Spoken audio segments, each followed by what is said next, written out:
like this. I like this. I like this. I like this. I like this.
Hey y'all.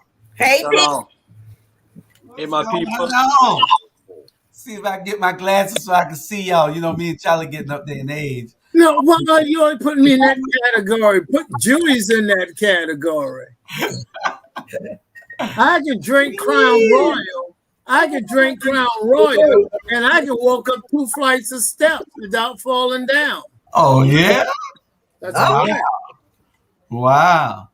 Sandra, somebody told me to tell you to make sure that you use the code words because you got a family show. This ain't the late show that you starting in October. This is the family show.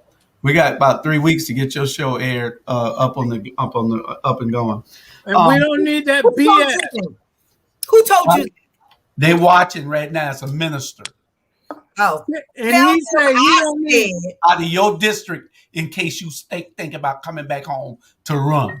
He said, "Don't start that BS." Yeah. So, good evening, everybody. We got the good doctor. He just got off his show. Had a great show on leadership. We're gonna be talking about some leadership later on in one of our subjects tonight. Also, we got Bernard there in Atlanta, bringing us the west side of the state. Sandra, she way on the west side of the country. She bringing us, and Charlie, he on the east side of Savannah. Should have been over there in the damn Atlantic River. And,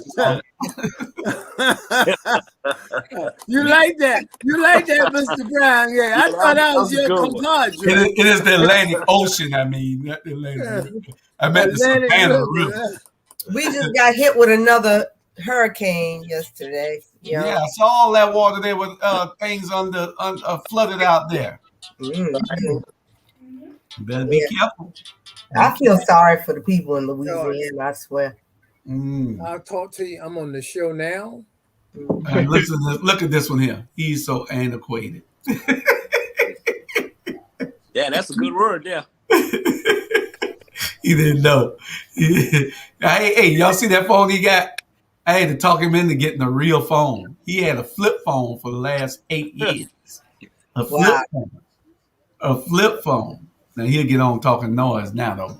But anyway, we got some great subjects to get y'all talking, and so we can get some answers, so we can try to find some solutions, so we can say what's going on in this city. And our first subject. It's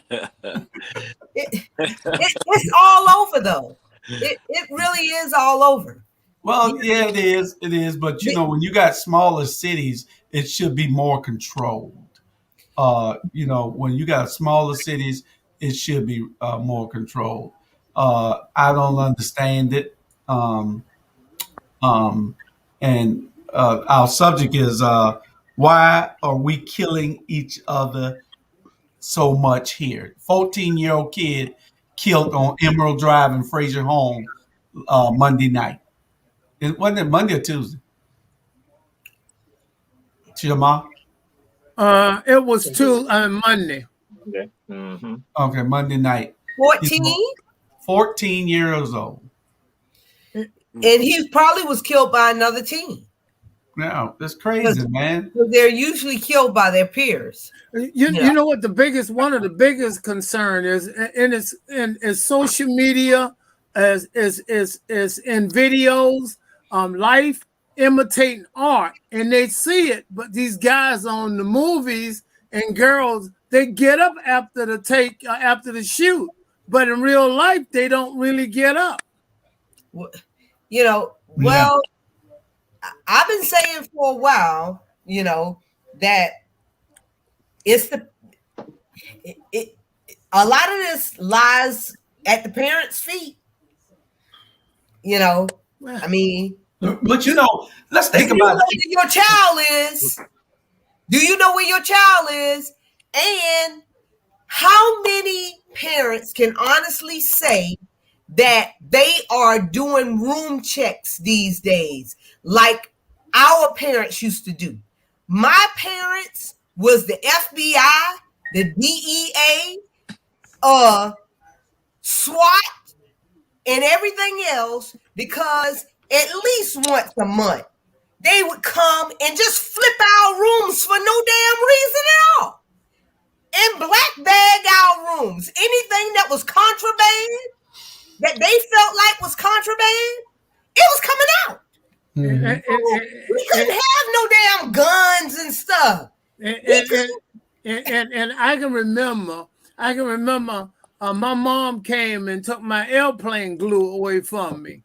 There was, I don't know if nobody know about airplane glue, but you could have put it in a bag and smell it. And my mom came and took that airplane glue from me. That explains it. That explains how you is today. Another piece of the puzzle.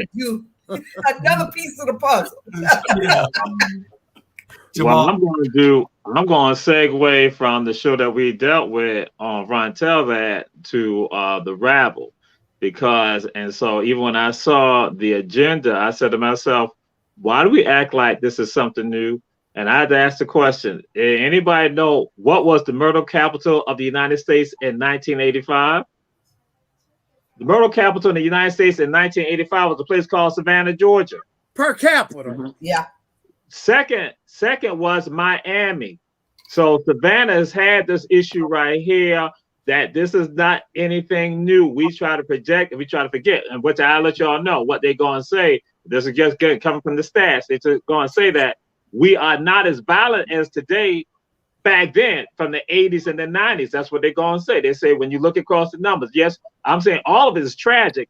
But then what we got to say, what are the ever-present issues that still affect us? Because in 1985, Savannah was the murder capital, and even in 86, we still were engaging. So going into the 90s, we're still engaging. We're having a high homicide rate here also.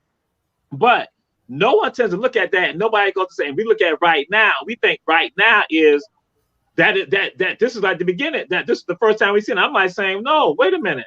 Our leadership has not been there for us. And so then, we can throw the ball at the parents and the families. And I say all that is cool. But then we got to look at what are the things that are driving this type of stuff from all our leadership and all our governmental levels, our social levels, all our spiritual levels. none of them is standing up to the plate and doing anything, and everybody thinking that is okay. We've been praying since 1985.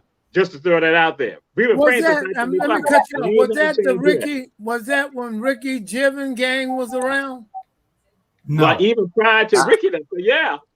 And so with Ricky now, of course, they threw it on Ricky. Them say Ricky them were increasing the numbers, but this has been going on 1985. Even when some of us were traveling, that people were saying, "Oh, y'all from Savannah?" They're like, "Y'all kill people there." So everybody in the country knew that. But then I'm like, why are we in Savannah acting like we done forgot about that? And so that's why we can look at what happened on Monday night, and go and say, "My God," and see what happened last week, and then going back 2020, 2019, 2018, say ain't nothing changed. That's why I, like I said, I keep throwing out there, we got ineffective leadership here on all fronts, from law enforcement to the judicial system to political system, educational system, social system. All of it has been ineffective, and we trying to act like today these kids are so violent today, when actually the numbers show that they're not as violent, that we were more violent back then, but then we still got the same issues that caused the loss of life, and that is a glaring problem. We need to get that addressed. Yeah, but Doc, hey, y'all got. Did you say that we have ineffective leadership? Yes, ma'am. That's what I said, sis. Ma'am. You said on all fronts? On all fronts, yes, ma'am. Oh, okay. Even, I just wanted to quote that. Yeah, even without our card playing organization, even when we got our West Savannah Card Club, sometimes they got ineffective leadership in that, because the card club don't even know what to do. The leadership, I'm just saying. Okay. Well, I just want to get that. Listen, it's y'all got the problem. Y'all got a big drug problem in Savannah. Big drug problem. And I'm not gonna put everything on the parents. And at the end of the day, kids gonna do what they want to do. And you can come from the best parents in the world or the worst parent in the world. These kids gonna do what they're able to do. These kids following each other. At the end of the day, they got big drug problems, and trust me, they running from West Coast to East Coast to every coast. And at the end of the day, I give you a prime example. The rapper that got killed in Atlanta, right? Okay, and the person that they got locked up is the person off of Presidential Street in Savannah, Georgia, right? So these guys was from Chicago, okay, and they already sent a message that they will retaliate to what happened to this guy in Atlanta, and that's what they was. They stayed out, they hung out in Savannah for a long time. I don't know, the little incident over there had something to do with it, and so. One of the problem is it's a big drug problem, and kids don't care these days. And at the end of the day, everybody should take a blame on it. But at the end of the day, you go directly to the problem, and that's the kids. I'm not putting everything on the parents or your leaders or all that. It's them. Period. At the end of the day, yeah, you got all the problems that you say, but Brown, you got a valid point there. You can try to tighten up with some laws or come up with some stuff, but like I keep repeating over and over, life imitate art. They see it in videos, they see it on the movies, they see it on social media, they glamorize it.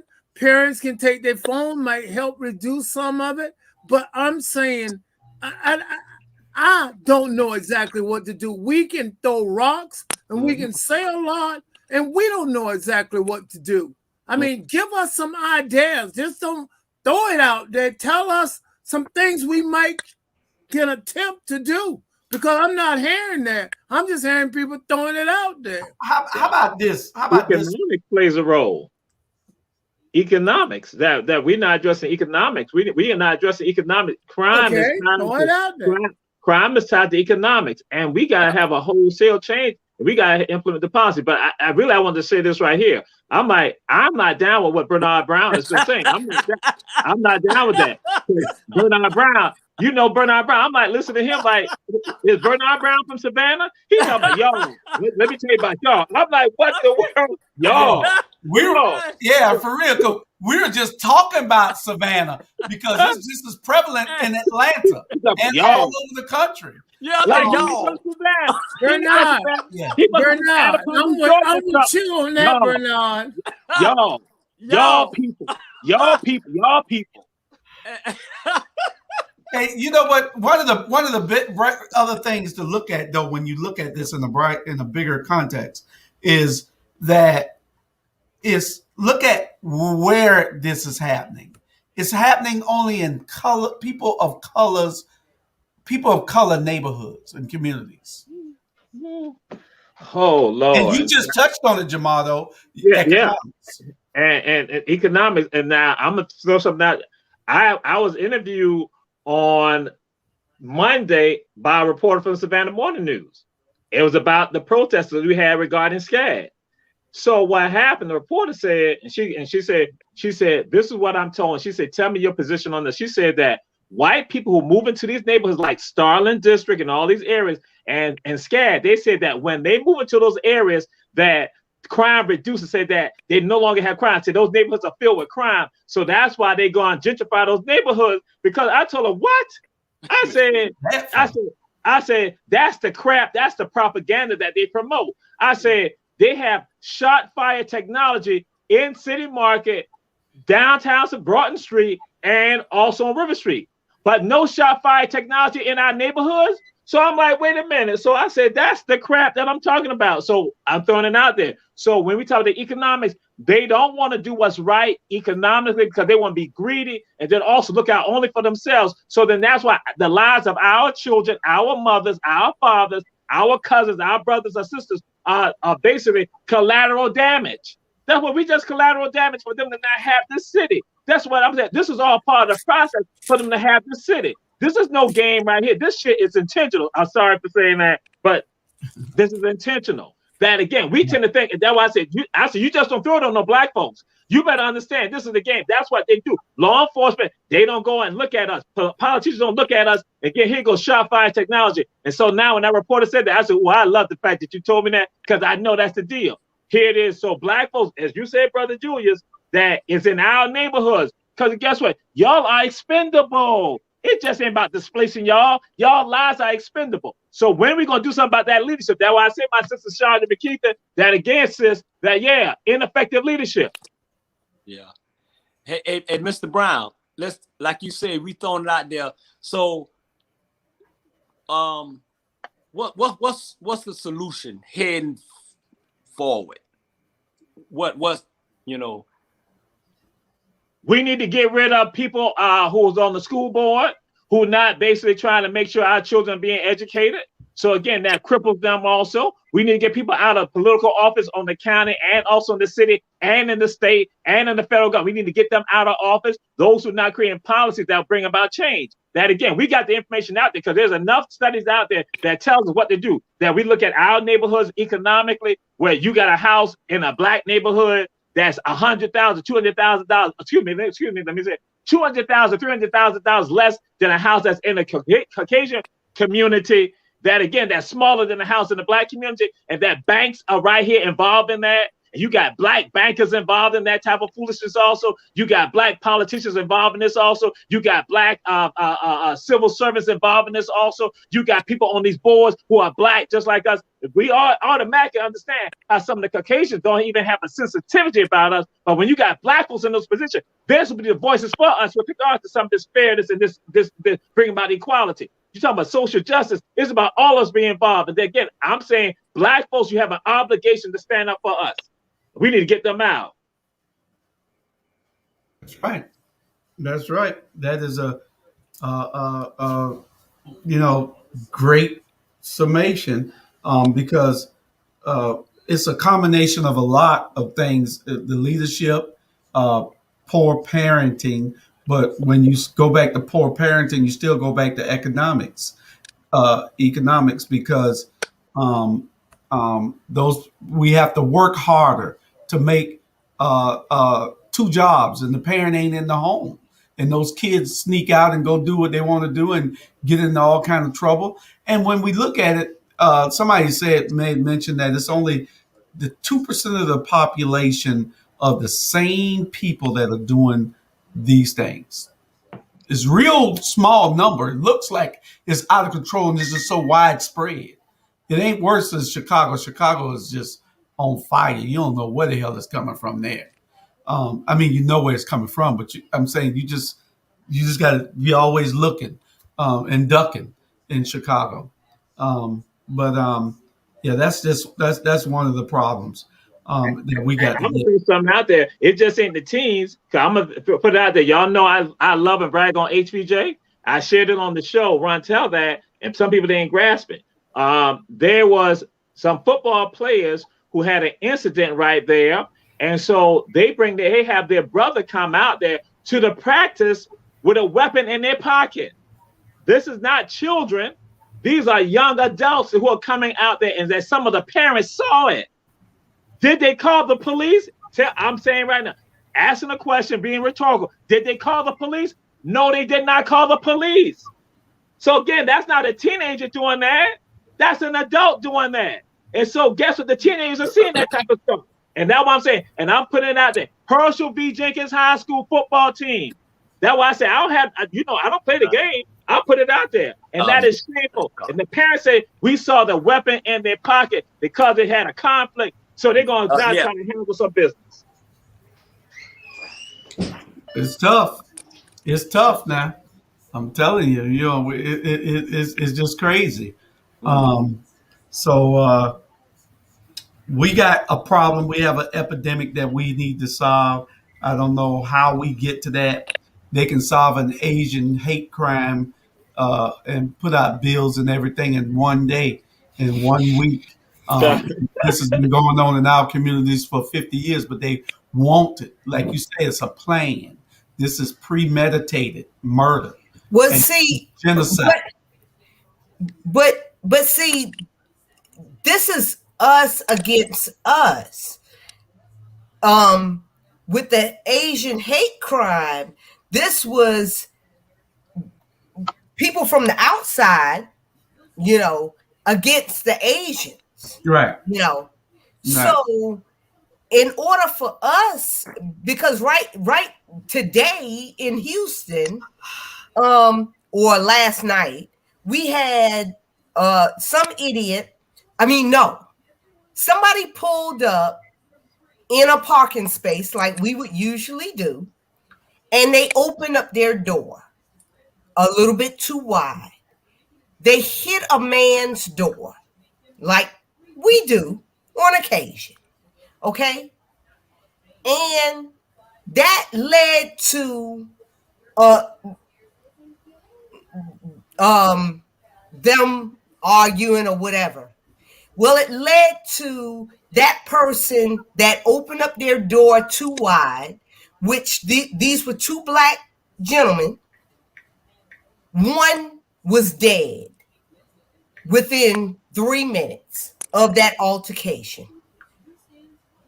Why?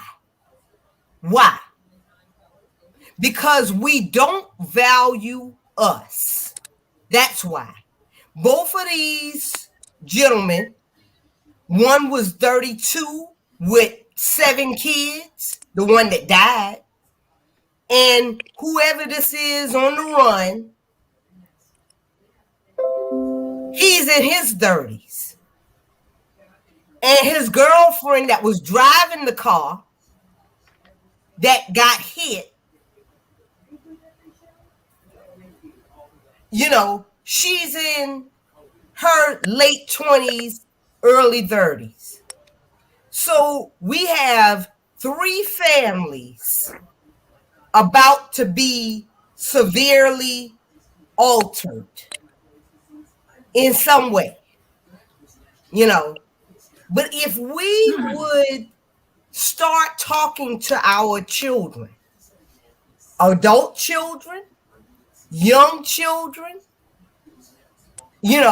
about why they matter, why other black people matter, and why the first thing they do in an altercation, I can say F you and you can say F me.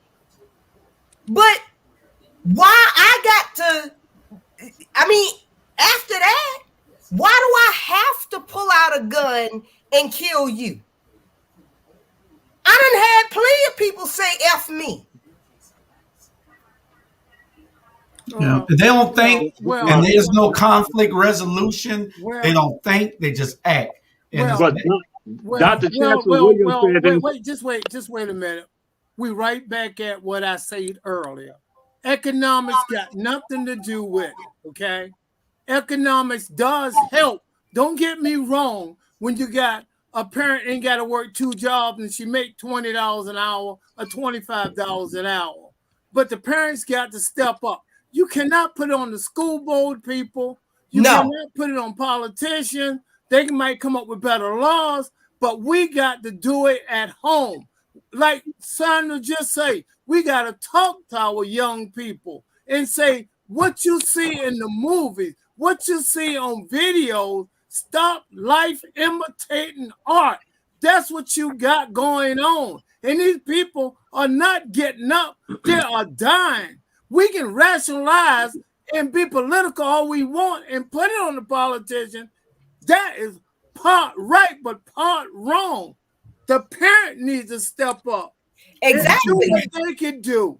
what you're saying, But Jamal? at the end of the day, if your voice holds more credence with your child than a politician's, you know, they can get on the screen all day and tell and say no to drugs, but when you don't bring the drug dealer to your damn house and say that it's okay to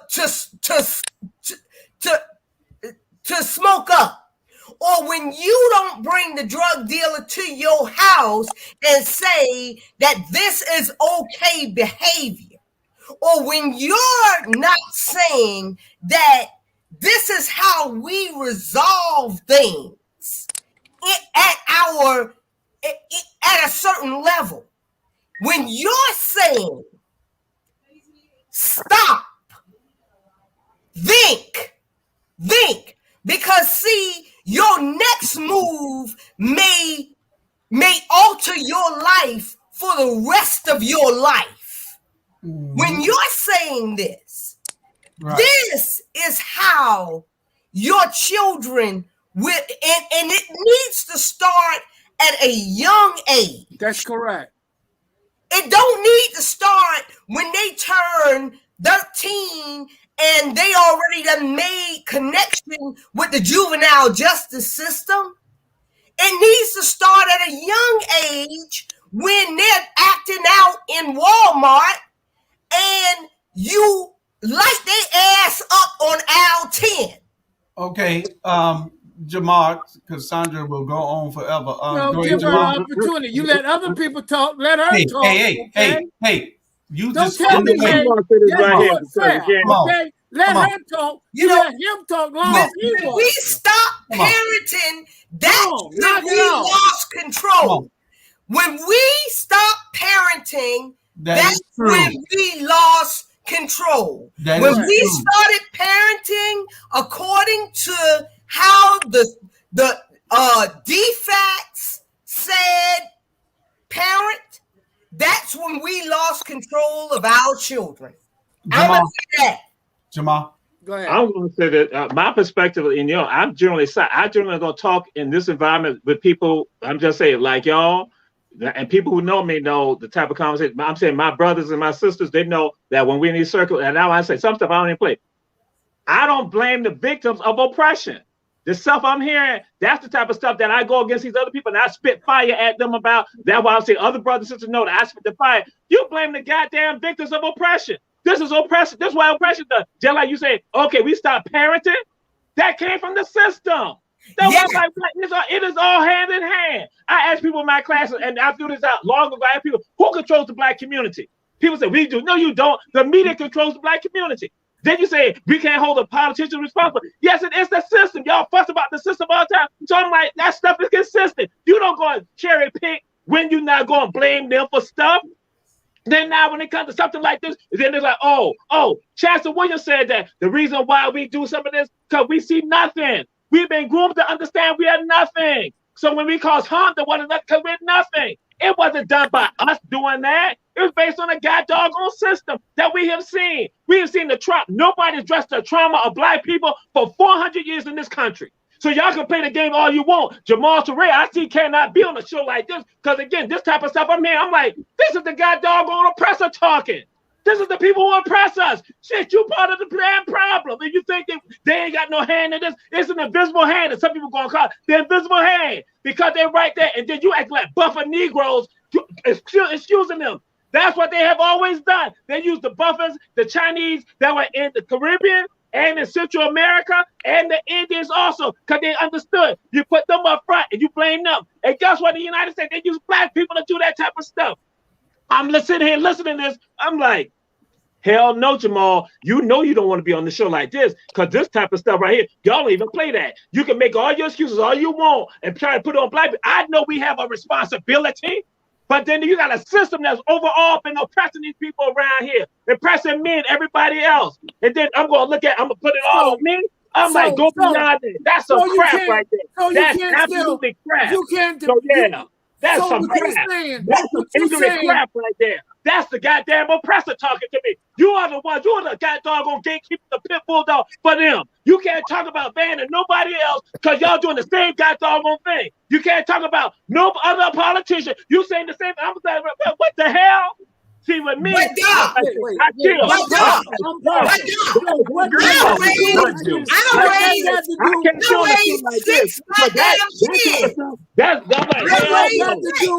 What that got to do with you parenting your kids still? Exactly.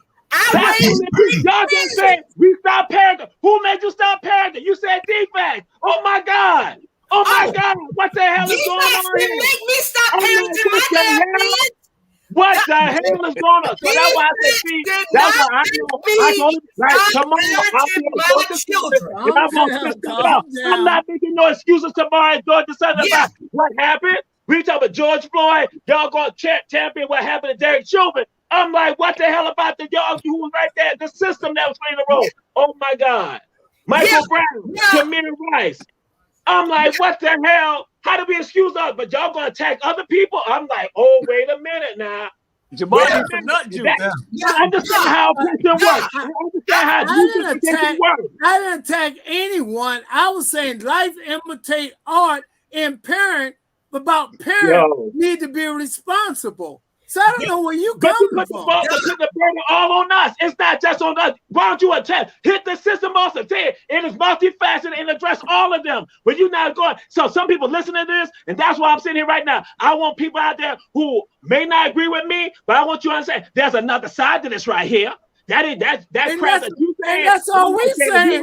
And that's all we saying. Some of us. That's why I can't be on the Rabble. I'm gonna have me another show where we're gonna not have the brothers and sisters like myself, where we're gonna be like, we don't apologize for oppression. We call them out on that. So again, that's why when I be chill about it, I'm like, people don't even understand. They don't understand the real fire in me. I was like, get out here with that bullshit. Get out of here. I ain't playing that shit. Okay. That's some fucking bullshit. I apologize, Julius. I apologize. Because I'm like, I get tired of hearing black folks being the goddamn apologist for these Caucasian and fucking systems that's going on here. They don't address other people. I get that. We're not apologizing. We heard that. Yes, you are. Yes, you are. No matter how you want to sweeten it up, you can't come to Jamal about that type of stuff. Yeah. Yes, you are. I'm not apologizing for them. Yes, you are. You playing the game.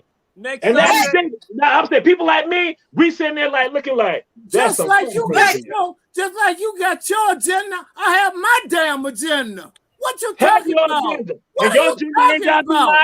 What are you talking about? That's what I'm going to say. You want to be economic. I believe in starting your own business. Okay. Well, we've been 30 minutes on this subject. No one had y'all say, and you done had me say. No. Y'all say. Stop it, Julius. That's the Rabble. But Doc, I raised 6 kids. I didn't raise them according to how DFATs wanted me to raise my children. Okay? They had done been to my door probably about 4 or 5 times hollering about I didn't have the right to embarrass my kids. And I sent their asses packing because I said, if y'all have, if the system has the right to embarrass them by putting handcuffs on them at the age of 15 or 10 or whatever age they can put handcuffs on them, I can embarrass my children by disciplining them. And putting hands on them. Yes, and laying these hands. Right. Period. Right. We're gonna go on to the next subject now because why don't the mainstream media report fairly? I don't know how that fairly got in there. They forgot I in there, I guess. How we segue to this bullshit? No, we're segueing to where we're going at. We have subjects that we have to cover, and y'all take too long trying to say what you say. So we're gonna go. Why does the mainstream media? Why don't they report fairly? It goes right back to what the good doctor was saying just now. I agree with him 100%. You got the blame. Put the blame. This is a plan. They have planned this forever. And for the last 50 years, it's been slowly been put in place, 50, 60 years, because they had to find a way to control us after we got too big and we started getting out of pocket. So they have to start trying to find a way to control us. Ain't nobody blind. Only a blind man gonna see, and those ones who done made it, who think that is not the way it is. I can see it. I write about it all day long. I don't blame just no parents. I know that the parents catching hell. You know, we got to look at what the real problem is, how they come in our neighborhoods and put the guns in there, how they come in there, put the drugs in there, how they come in there and the parents don't have to leave the doggone guns in their damn house. Sandra, we're only talking about 2% of the population, of our population. So we have to be able to find out why that 2% is so prevalent in every part of every crime that is going on. And they know if they feed it to you, perception unchallenged becomes reality. We know this. So you have to challenge it. Okay. And we let them bring things into our community and we accept it. It becomes the norm. We say it all the time. Well, you know what? I have a Christopher right here, right? Mm-hmm. I know where Christopher is from. You're a good parent, Sandra. From 6 o'clock, from 24 hours a day. You're a good parent. Where my child is. We're not talking about any one of us on here.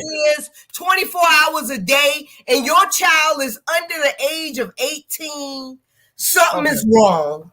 You are talking about you. We're not talking about you tonight. We're not talking about you. Okay, why don't the mainstream media report fairly? What is their problem? Take this for instance. This is how psychological it is. You got to be able to get this. You know, I don't want to cuss. You got to be able to get this doo-doo. They'll report about how we're doing in our neighborhoods. But then you got right down the street over here in Hampton, South Carolina, this lawyer, Murdoch, they're giving this man all the benefit in the world. You know damn well he killed his wife, he killed his son, and he tried to fake his own darn murder. Yeah, I said it. And exactly. When it come out, you're going to see that that's what it is. But they don't want to say it in the mainstream white media. They don't want to say it. They give them, if it was one of us, we'd have been in jail for killing, even if they had no evidence. But he's a lawyer. So privilege gets him where he's getting at. Privilege lets him stay out. He checked himself in a institution or something. Put Are your you phone in on mic. the back Put your phone next on to the mute. field Put your house? phone on mute. On mute.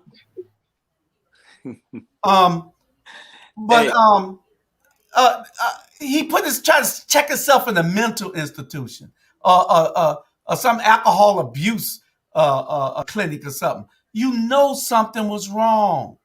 You That know it. that's the case. He already done billing this. He already done. You already see right now what the case gonna be. Mental. All he doing that to bill his case. So exactly. So when they get him, That's you what the case charge gonna him. be.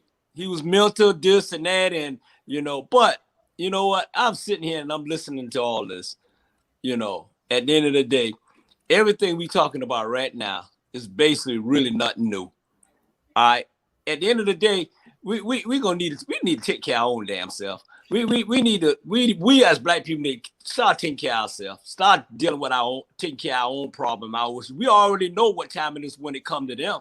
They don't give a damn about us. They never have. They never will. We can go talk all day, this and that. At the end of the day, it's still gonna be the same result. Because you already done start already with changing the law for voting in all these Republican states. It's already building up.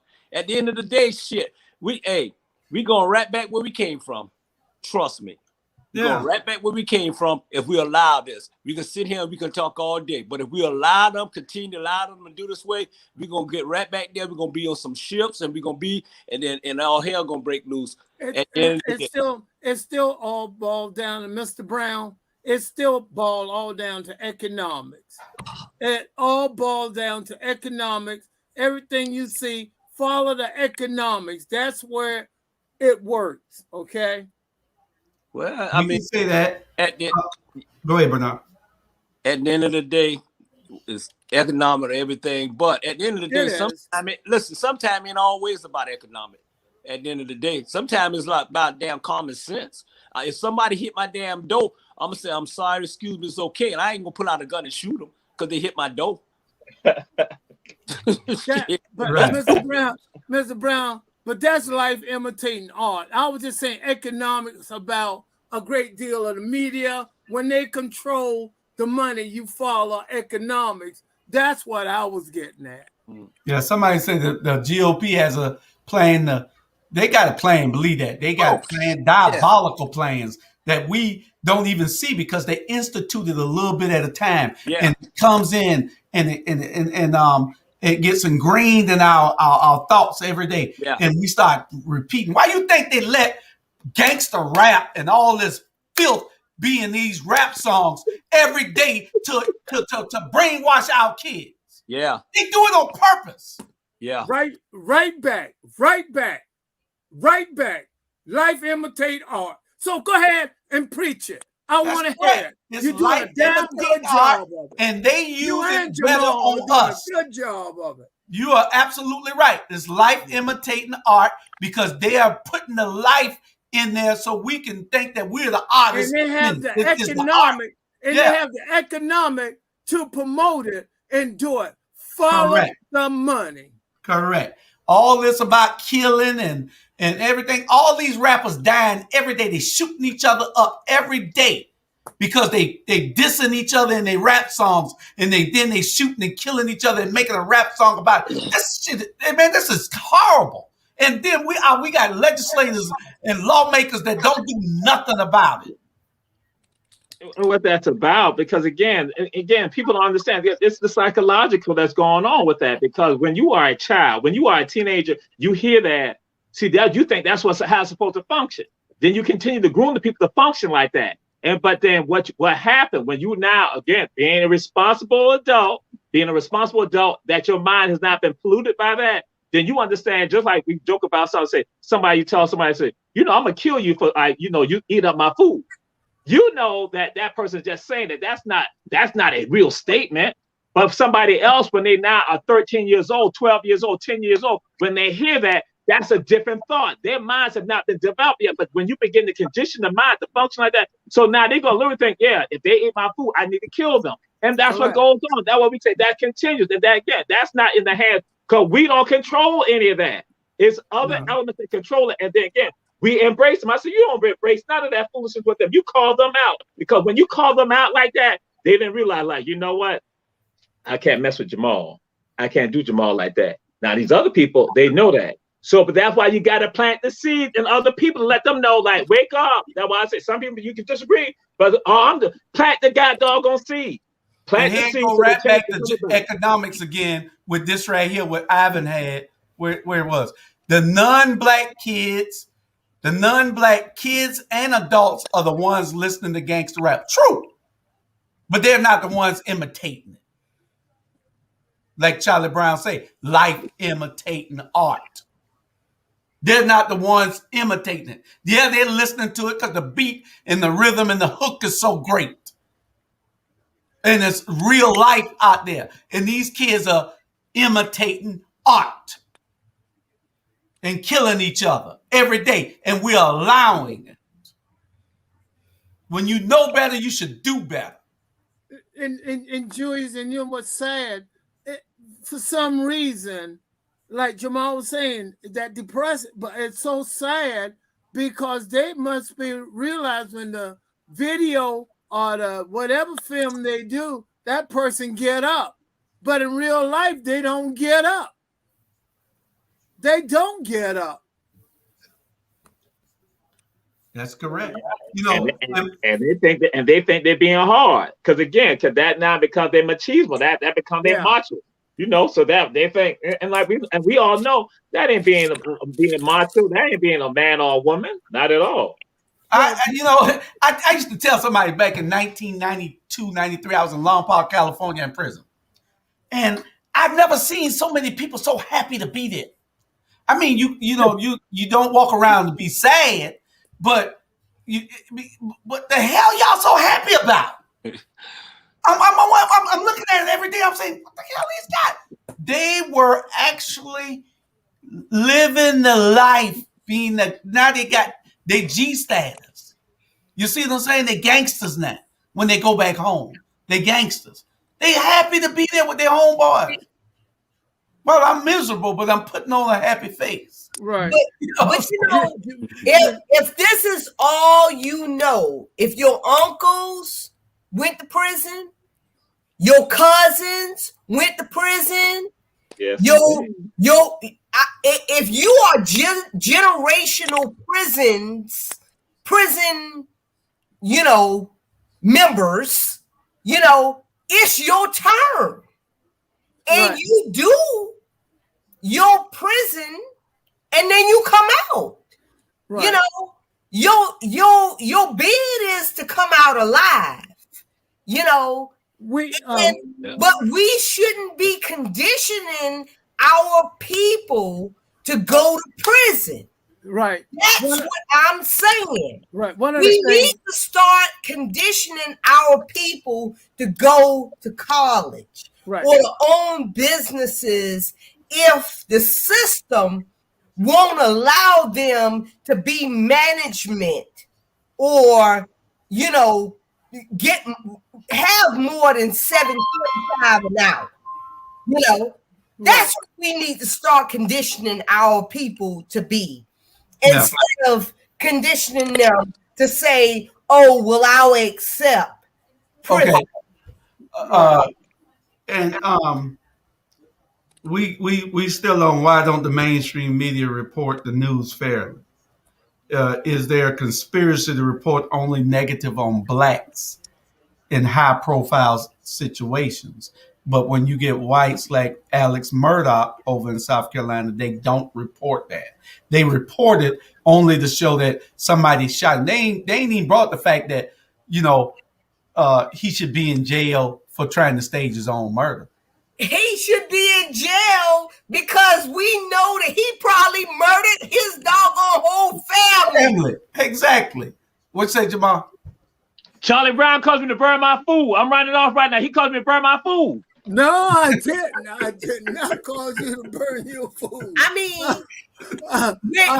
when a white person's whole family get murdered, we automatically know, especially a lawyer, and then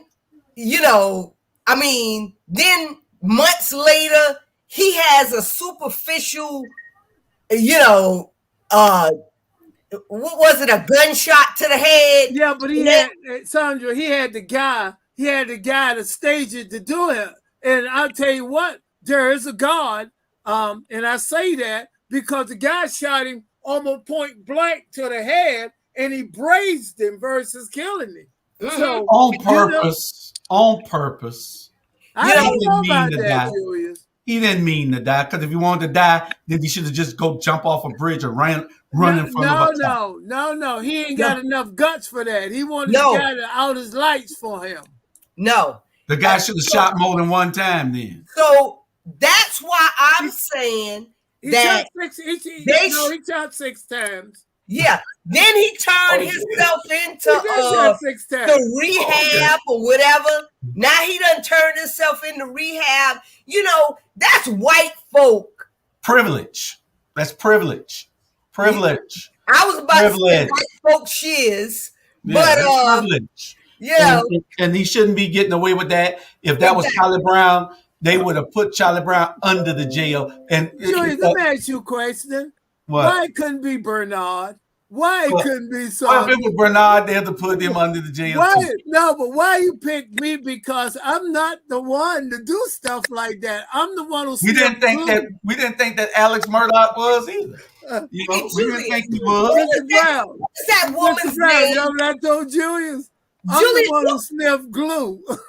Julius, what was that woman's name that used to be on MSNBC? She was a real hard ass. She was on MSNBC. She used to have her own news show. She blonde-headed woman when OJ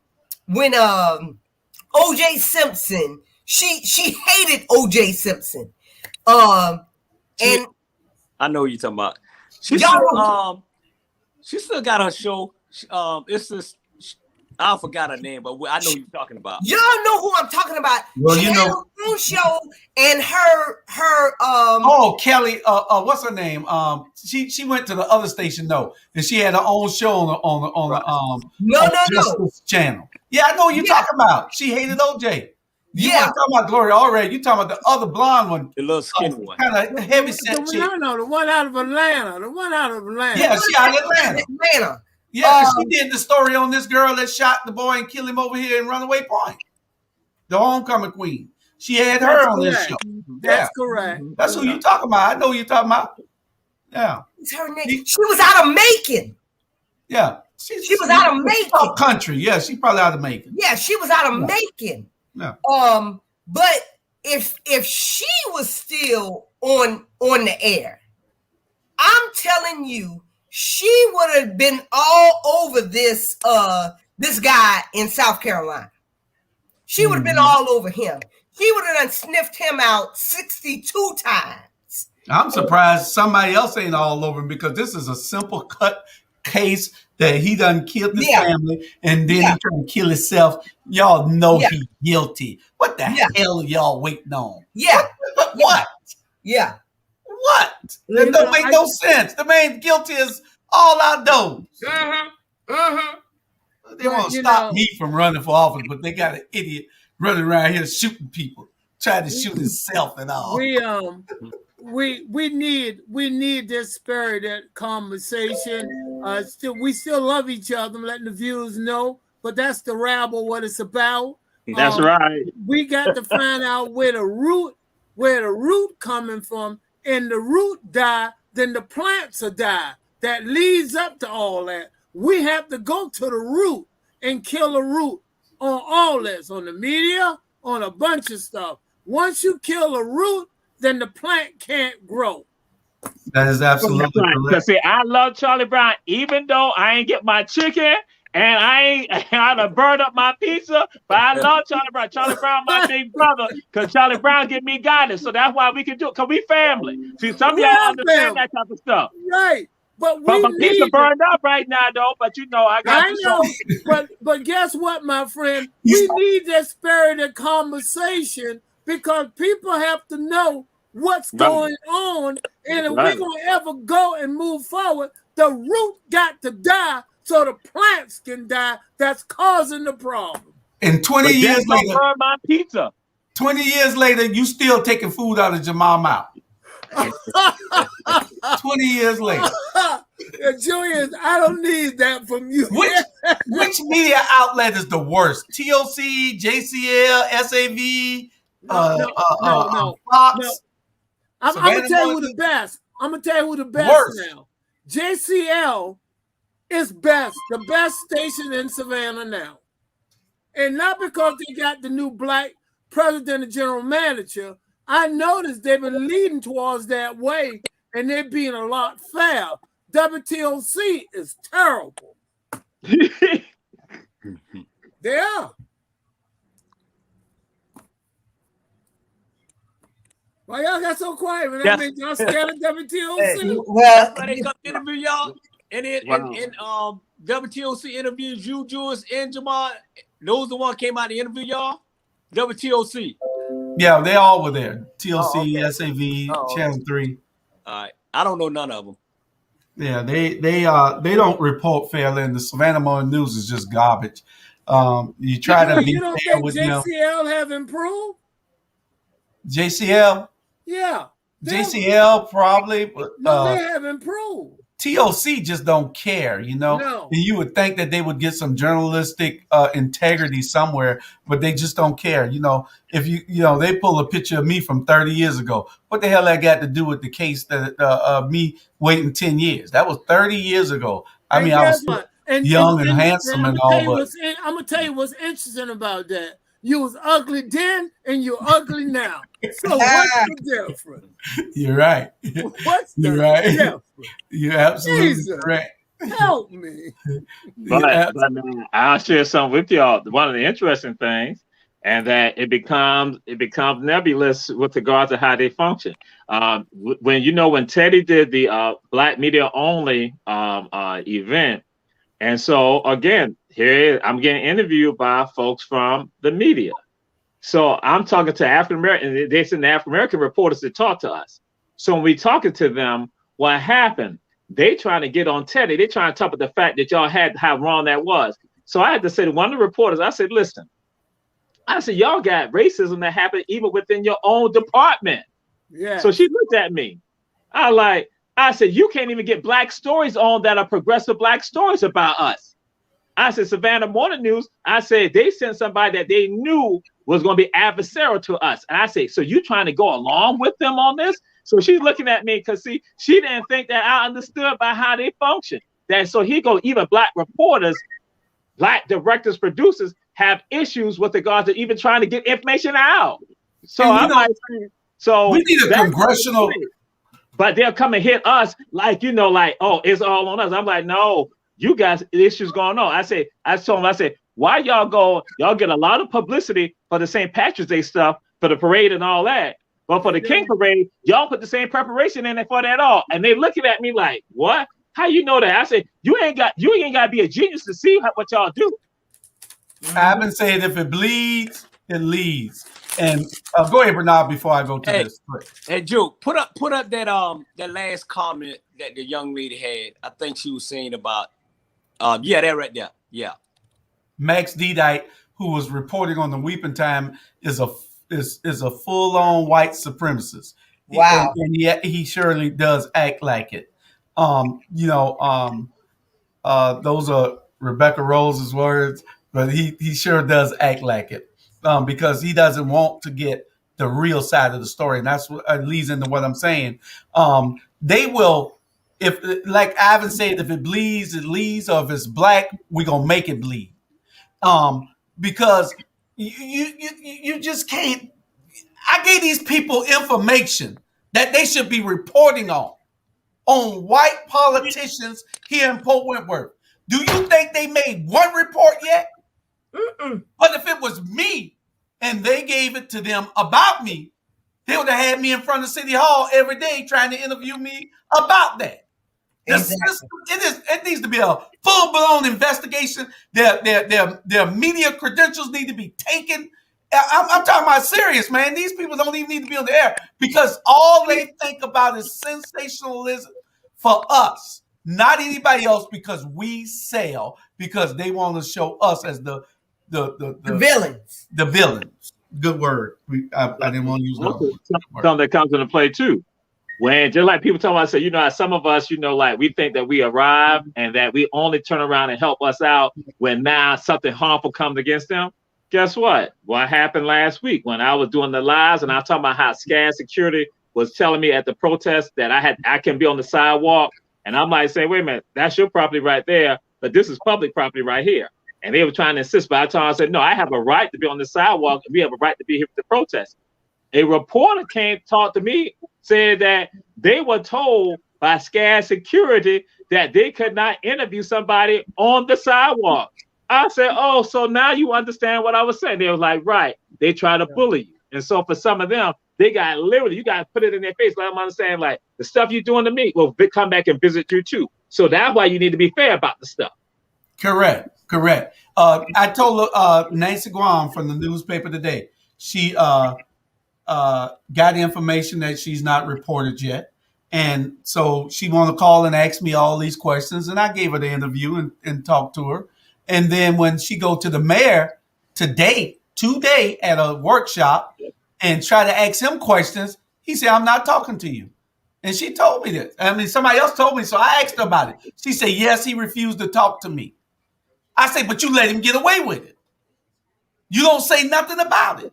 It's all right if they do it.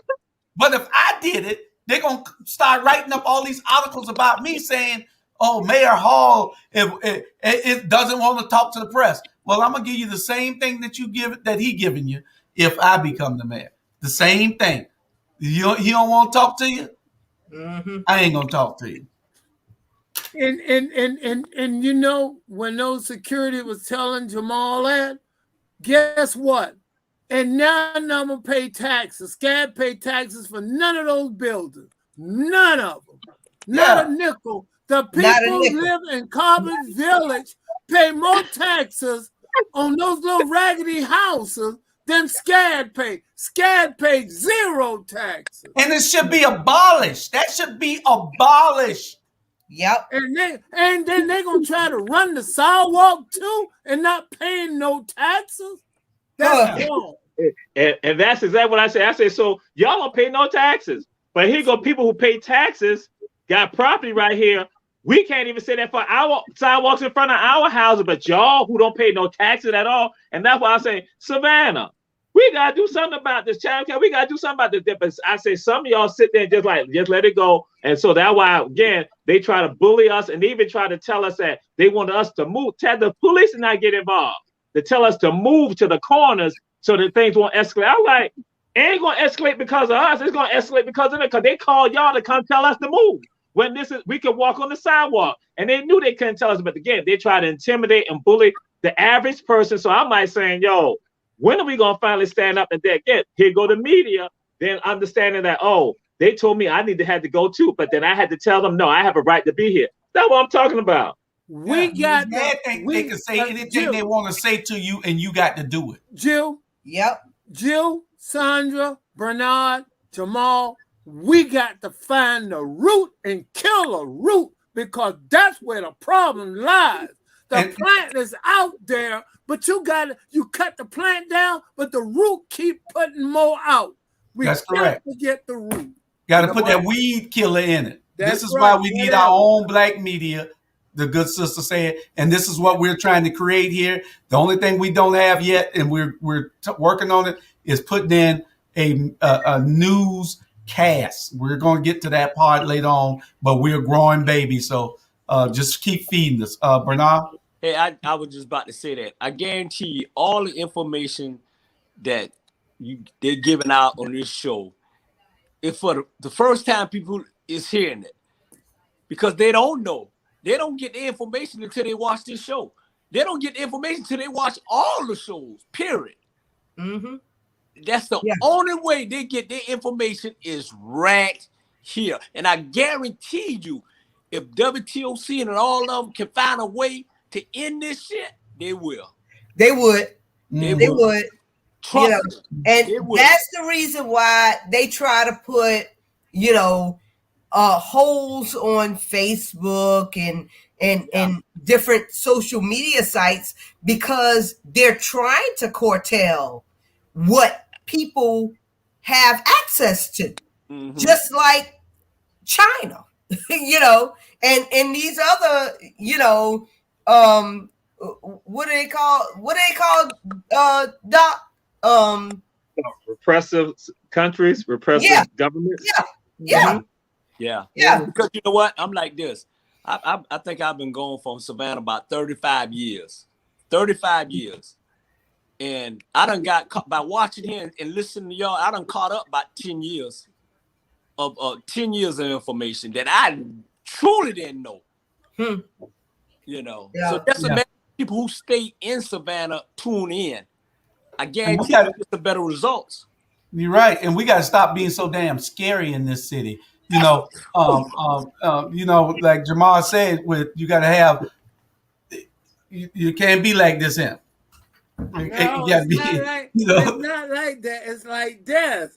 Oh, okay. You know what? Okay. That's why you gotta have some backbone. You know, Right. Ramona said. You gotta have some backbone. Ramona says SCAD is the head of the snake. They are the puppet masters of Savannah. Them and that Chamber of Commerce.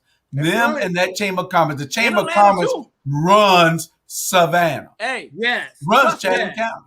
They done took Atlanta too. They took downtown Atlanta on the Buckhead side. Everything out there SCAD on. Period. They ain't playing. They taking over. Yeah. And once they get in there, they're like a cancer.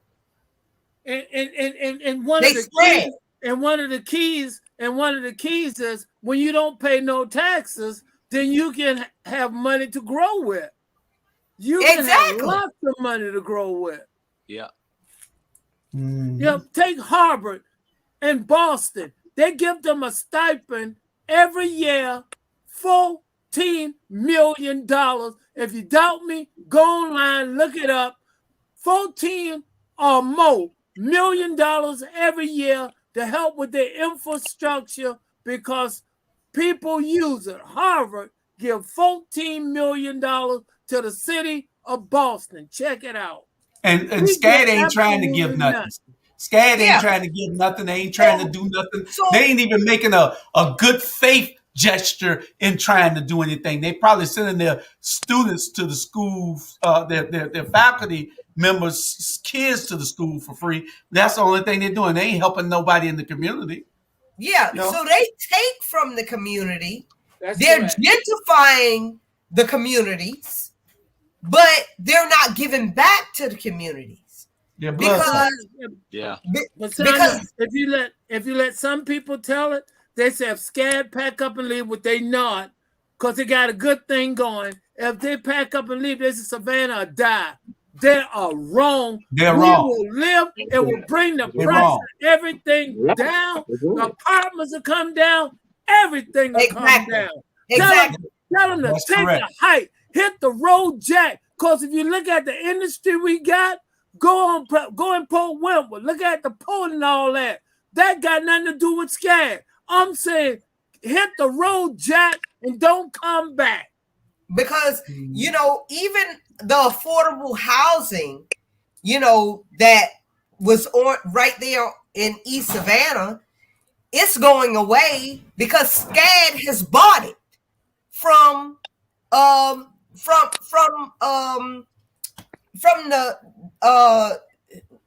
who's those people?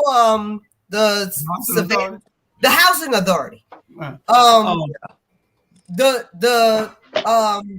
The one that's right there behind the Kroger's on Skidaway next to Hurdy Elementary School, the old Hurdy Elementary School. They bought that. Kingston? No, not Kingston. Though, because they didn't own Kingston. The housing authority didn't own Kingston. They owned that multi-family complex back there. Yeah. Oh, okay. All right. And they gave those people notice that they have to be out by a certain time. Okay. No, not English notice. Oh Lord, we got another radical coming on. And that radical there. Ooh, Lord have mercy. Oh, we got Yeah, Mario Land. Mario Land. Ivan. Yeah. okay. Why hasn't there been any negative reporting on white politicians? And they get these stories. You got plenty of it right here in Port Wentworth. They don't report it. You got Garden City with the city manager and all that stuff they got going on down there where they were with Clearwater, and they don't report it. It's all kind of stuff going on, but they don't want the news on any white politicians. It's just us. You know if what? They can, it's sensationalism. We sell. Hey, but look here, Julie, y'all. The only information that you get on the white politician is when the white politician fighting with the other white politician, and they put it out. That's correct. When they fighting, and that's when that's when they put it out. Because they fight one another. Other than that, it wouldn't be out. Yep. Mm-hmm. Yep. Mm-hmm. But Ramona says Savannah will not survive after this current council term is up. Yeah. That's an interesting comment. You know what I'm gonna say? I'm gonna start with this because I like to stir the pot, Teray. I like to stir the pot. You know what I'm saying? When y'all gonna learn to stop? Let me put it like this in. If LeBron James got in the game tonight and didn't score, his ass gonna be what? On the bench, right? So turn to your neighbor and say on the bench. Why would y'all put somebody in the seat when they were in District 2 didn't make no scores? On the bench. Go ahead. On the bench. Go ahead. I want to know. Somebody tell me. So what confuses me is we got a lot of people downtown, and I'm not throwing no shade because that's my frat brother, and I got a lot of people down there I respect. But my respect and you doing the work are two different things. So you got folk down there that are not for the people. When you go into public leadership and you're not for the people, that's a problem. That's a problem. You basically another Donald Trump. Say that again, Doc. I mean, I don't understand that. And I had a meeting tonight. I was in a meeting tonight, and people, I don't understand how we as citizens put the blinders on because they're my friend or they bought me a chocolate cake. That's bullshit. At the end of the day, if you don't understand this, let me go a little further. That arena, where is that arena? On the corner of what? Carver Village. If you don't understand what that is about, and you live in Carver Village, and you're crazy. They're about to get rid of y'all. You better start pushing back. Yeah. Gentrification. It's about gentrification. But catch this. But you got people down there look like us that has the majority that let it happen. And guess what? Okay. And guess what, Raw? Guess what? They need to go on the bench. Yeah. Okay. Yep. Okay. I love y'all, but you ain't doing no good for your folks. Put me some ice and stuff in. Yeah. Mm-hmm. I'm sorry. And that's the problem right there, RG. Man, people who look like us, talk like us, like us, walk like us, treat us just like they treating us. I'm telling you, they treat us worse than what they do. Go to all our concerts. You can find them at all our concerts, but they are not playing for us. Dr. Torre, if you are talking, you are on mute, but it's okay. He's talking to somebody, I believe. He's talking to us. He's talking to us. No. If you talk to me, I was talking to my uncle because again, this is tied. Charlie Brown taught economics. This tied to some of my crazy relatives who want to sell property on Hilton Head Island. So my uncles called me and telling me that I need to talk to the real estate agent who is black. And we told people you don't sell no property, you lease the property. And so I have lease the property. Who I don't even associate with anymore, just to say because now we're discussing that we need to partition the property. So that's what was going on. So I said that's an important call. But he could hear what y'all was saying. And he said, why is Chandra like that? She's so hard. She's hard.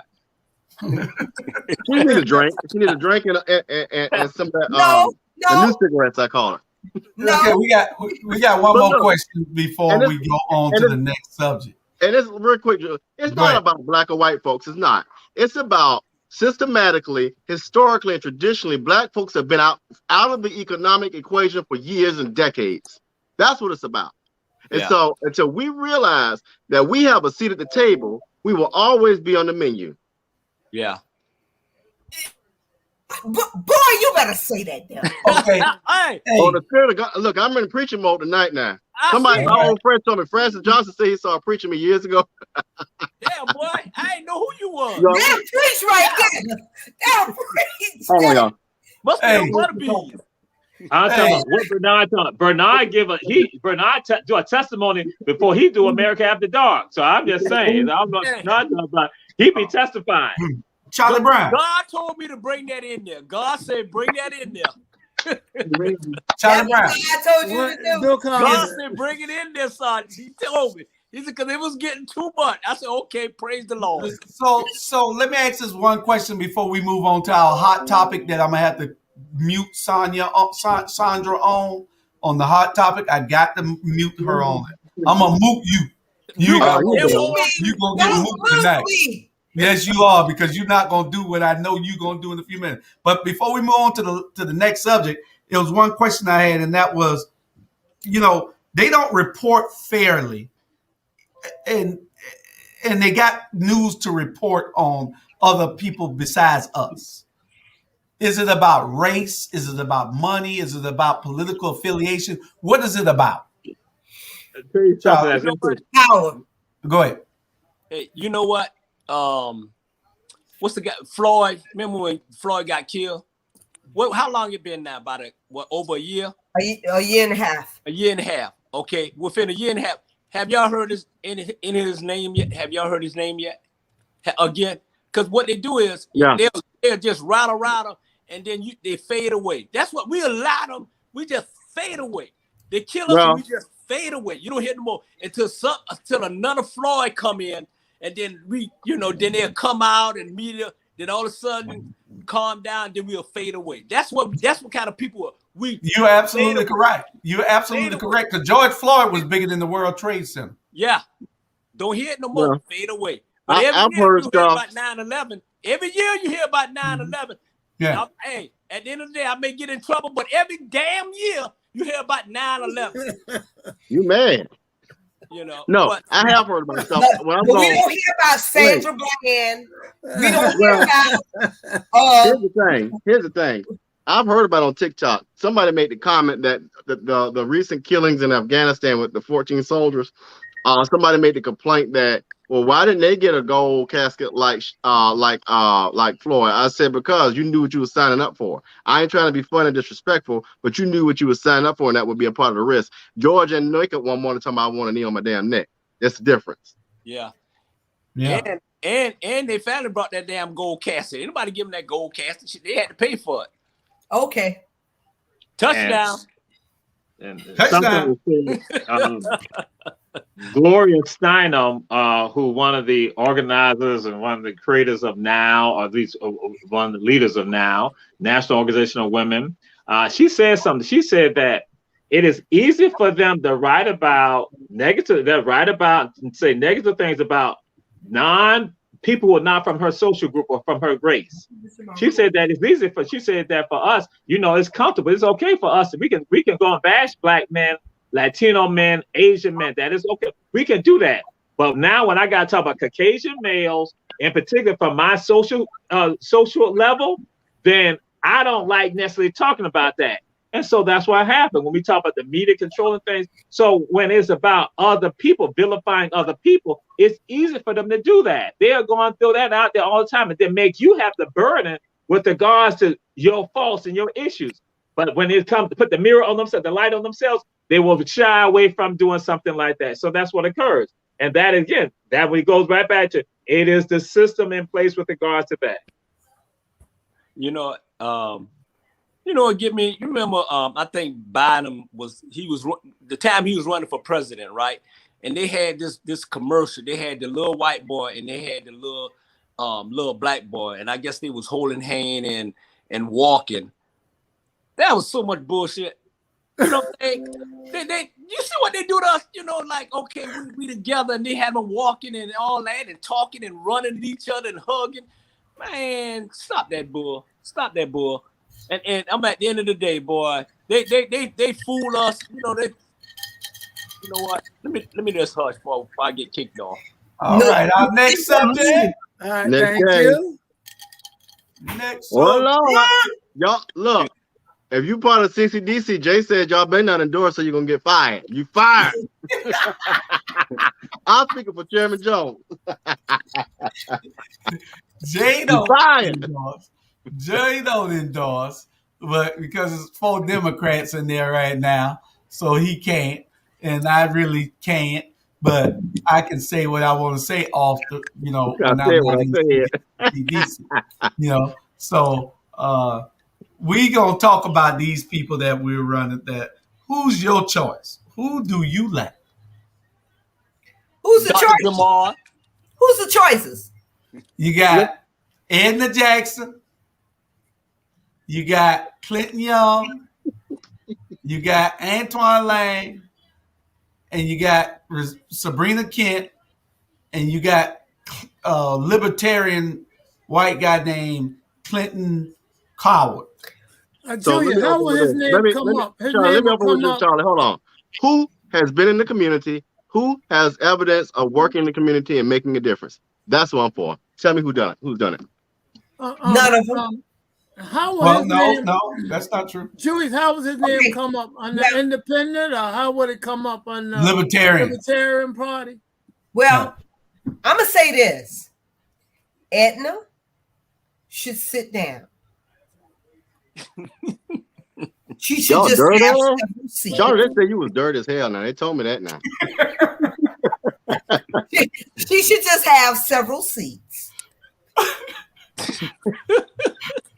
Go ahead. Oh, that's the only one you want to talk about? You know them Deltas now, they're going to jump you. You know they've come strong. I don't care, because I'm the That's first. the only one you want to talk about? No, you ain't going to beat the Deltas, baby. You're going to be in the hospital. You're going to be an Adams. Okay, you got 4 more. Okay, then Clinton Young. Clinton has not had a chance to prove himself at a local level. I don't believe that they gave him a fair chance. Neither have they gave Sabrina Kent, who runs for everything, including dog catcher.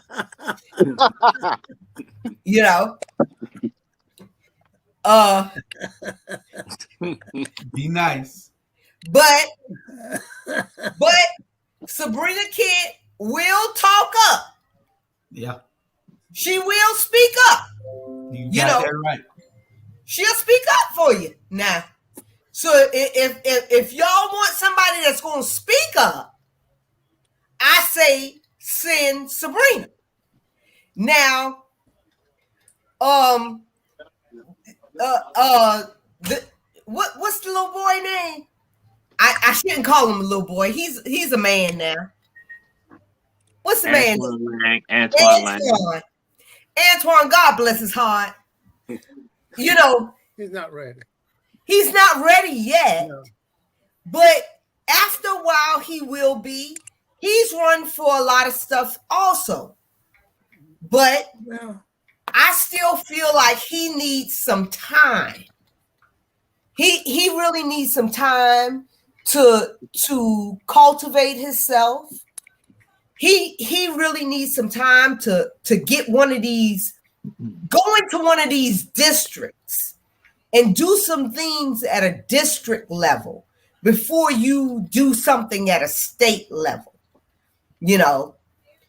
Chandra, let me push back on that. I understand what you're saying, but your time is when you're called, right? So and I'll tell you why I say that. Last year when I launched, I thought it was crazy. After I done, I thought it was crazy as hell.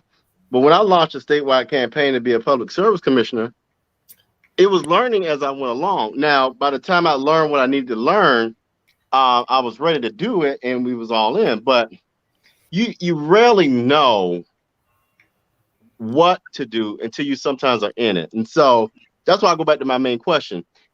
Are you in tune with the constituents? Have you been out there doing some work? Have you taken time to, just engage with the community before asking them to support you? I just find that very disheartening sometimes that you show up when it's election time. but yet you ain't had no time. You ain't had no time before to engage with the people, but all of a sudden you're supposed to now be their savior. That don't work with me. Well, the news made a point today that I'm just gonna go ahead and say. Last night they said that Edna is 50 years older than Antoine. 50 years old. Wait, she said she had this article one time in 2017, 18, something like that, about she was ready to pass the baton. But it seems like she must have put some super glue on her damn hand or something. Because she ain't passing no baton to nobody. No. You know, there ain't no baton being passed. Eddie Debo that baton. Yeah. I mean, and I'm just playing. She didn't do anything with the baton when she had it. I'ma just say she didn't twirl the damn baton. She throw it up in the air. She put it between her legs. Oh God. You better not talk about Teray like that. We come strong too. You know, she didn't do nothing with the baton. So if she passing the baton, I would thank her for passing the baton if that's what she's ready to do. That's Jamal's cousin. Ask her to graciously sit her ass down. Thank you. That's Jamal's cousin. That's Jamal kin to everybody, not Julius. Oh, that's Jamal's cousin. We got 25. They say Edna is my cousin, but I don't care anything about unless it's my wife, then she better not do the wrong thing either.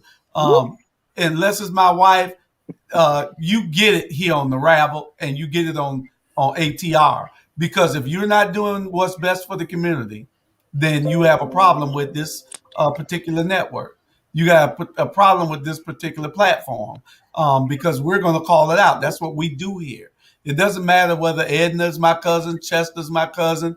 I got a lot of family. John Hall is your cousin. No, John is no kin to me, but that's my good friend.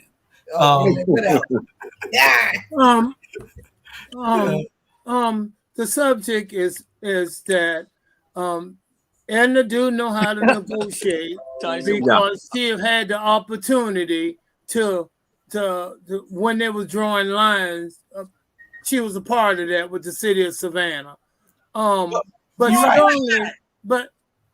you know, I'll allow everyone to speak. Go ahead. I'll be pretty respectful. They stopped, Charlie. Go ahead. Okay. Yeah. And the only thing I'm saying is that it's time for her to actually sit back now, and she should have been maybe working to groom someone and not run, whoever that person may be. Clinton Young, you know, whether you love him or not, he did run and he got over 4,000 votes. You know, I don't care how they came. He does have name recognition that he will, you know, run, and he understand politics and understand how it work a little bit. And he'll be on this show in a couple of days. Go ahead. The Lang guy is a young guy. He's really ambitious. All of them gonna be in the same place. Freshmen up there, they treat them and put them on subcommittees. So you know he can very well win because all of them. Edna, she know how it works, but that don't mean she's gonna be on key committees. She'll still be on subcommittees because she is new. Well, go ahead.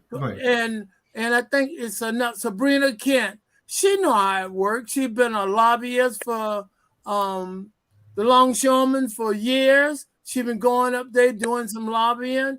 So she know how it works. So at the end of the day, it's going to be left up to the people. We can say what we want to, but the people going to elect the person they feel that's going to do the best job for them.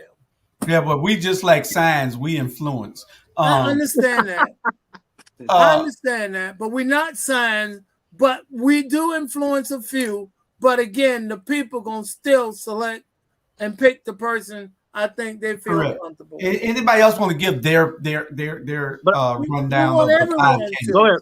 We're gonna let Brother Teray go on in there. Go ahead. I will share this with y'all. Mayor Edna Jackson is my second mother. She's my second mother. And I have everybody. Go ahead. I have great respect for her. I have great respect and great love for her.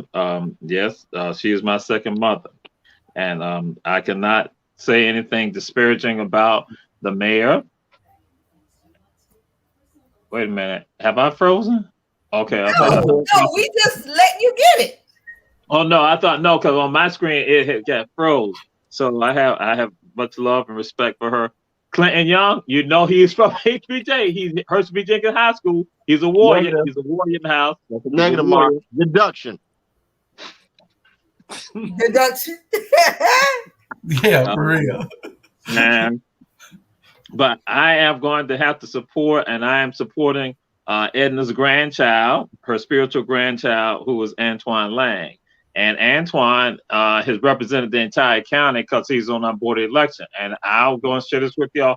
When there were some issues that occurred last year with regards to the voting that was happening, I was contacting Antoine immediately, calling him and texting him.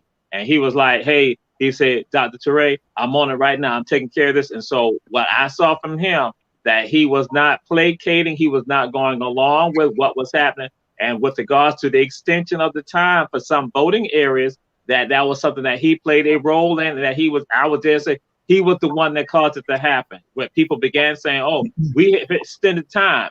So what he had been doing, and so that's why when other questions with regards to what's been going on, even with regards to the Tony Riley matter, being able to talk with him about some of those issues. So that's the person who I support, and that as I go and share, that again, I look at the people that I know that are responsive to us, who will listen to us, and I'll go and throw this out here, and some people get mad with me, and I don't care. What have the longshoremen done here? I'm saying procedurally, politically here for us. Oh, yes, they have the money. They have the money. But with regards to the issues that we talk about, SCAD and all this, when people went to their leadership to say, hey, acquire some of the property, they didn't do that. And that's why I said there's a certain mindset that when I talk about leadership, when I said on Run Tell that, leadership got to change across the board. That's why I was talking about leadership got to change across the entire board, because we have people in positions working with folks, and they ain't effectuate no change. They still maintain the same system in place for us. And for people that, again, I ain't going to get personal about some things, but to say comments that are made about poor people, that are made by some of the people who are potentially running, there are comments made about lower income people. That again, but those conversations don't come up, and that's why I'm like, and so I'm just sitting back and just waiting. But Antoine Lang is the person I'm supporting. Okay. And let me add this. I think what's good. Oh, you had your chance yet? No, I hadn't yet. One thing. Go ahead. I think looking at pros and cons of all of them are good, but I want to piggyback off of what Toure said. I haven't seen all of them in action, but I'm gonna tell you why I like Lang, Antoine. When I saw him go to bat in that Tony Riley case, he ain't scared. He holds people's feet to the fire, and he got the guts I've seen and I like. He thinks analytically. He ain't afraid of nobody, and I can see him taking the fire up to the state capitol. Now I can't endorse, nor am I endorsing, but if you were talking about somebody who ain't scared, that's a pro that he has. Okay, Bernard, do you have any choice? You don't know these candidates. I don't know them. I know y'all. Hey, I know y'all. I vote for y'all. I don't know them. Okay, well, I'm gonna give y'all mine. Yeah, I know y'all don't want to hear it, but you're gonna hear it. This is just how it is with me.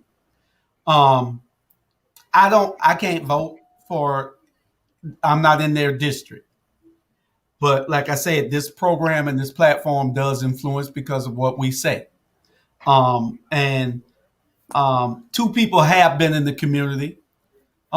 That I do know that gets out and be in it, and that's Edna and Antoine. Antoine all the time, he's everywhere. These other candidates, they show up when it's time to run for an election. That's when they show up, it seems. Clinton, I have no problem with Clinton. Clinton will be on this show after a while, and I'm gonna tell him, why do you just show up when it's time to run for election? You got to be involved in the community, my brother. You can't just show up when it's time to run. We are watching. This is a new day now. It's new sheriffs. We watching. We reporting. You got to come out and be involved in other people's campaigns. You can't just think that every time you running that somebody gonna back you. Edna, I think that you should sit down. I know they all hating on me, but and say I shouldn't be saying nothing because I'm running and got my own problems. I don't have a damn problem. They either gonna put me in or they gonna take me out. I don't have a damn problem. Ain't no damn karma coming at me.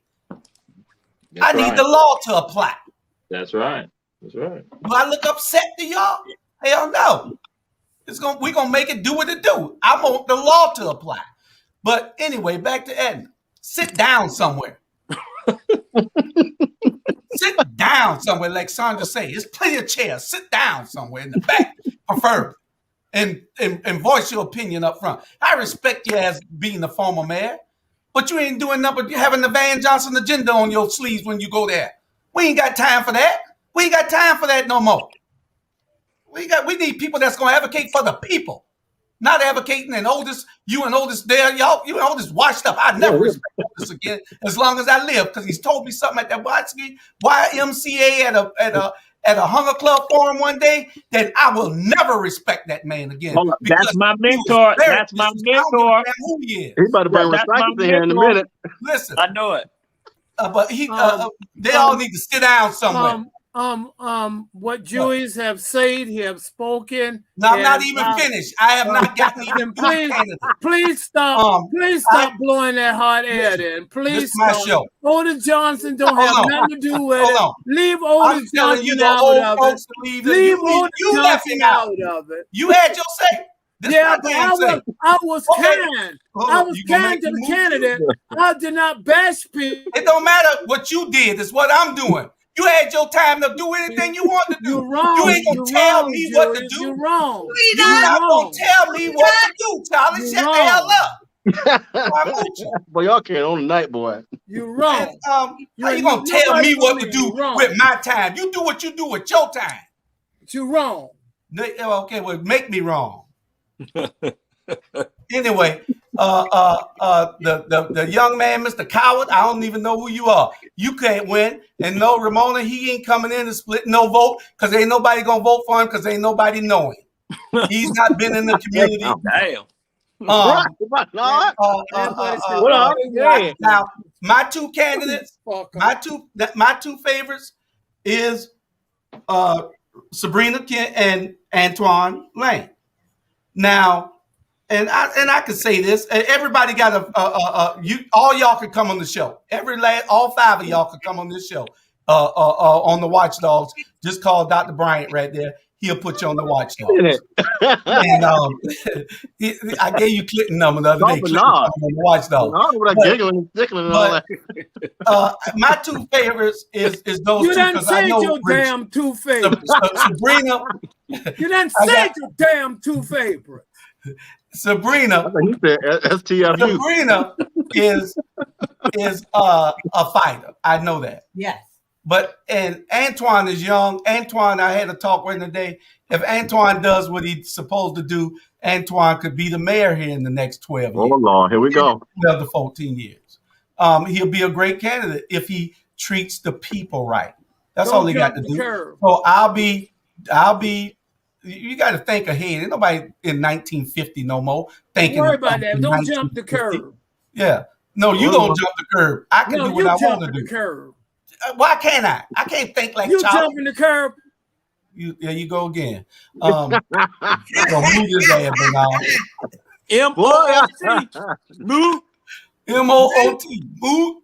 Anyway, but like I said, that's my position. That's my position. Edna goes sit down because she won't get that super glue out of her hand. Now you gonna let me? Now you. And I'm did anybody interrupt him? Get your day. Did anybody interrupt this dude? Nobody interrupted him. He stops people and everything, thinking that his voice is the only one that's supposed to be heard. I got the master control over here because I'm gonna moot you when I feel like mooting you, especially when you done say it too damn much. Ain't nobody trying to hear that, Charlie. Now old ass thinking that you doing. Talking about Otis and them. Otis them washed up. Let them go where they supposed to go at. Go watch go fishing in that Lake May or some damn where. Yep, or to the nursing home. Either one. You part of the problem, just like Jamal said. You are part of the damn problem.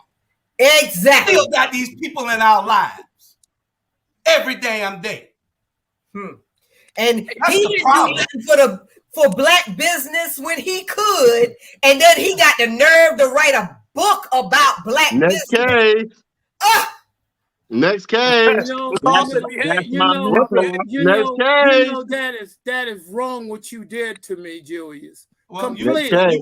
I simply say we were talking about. that was my time to talk. You will not talk when I'm talking. Because you want people to be quiet when you're talking. You are not going to talk when I'm talking.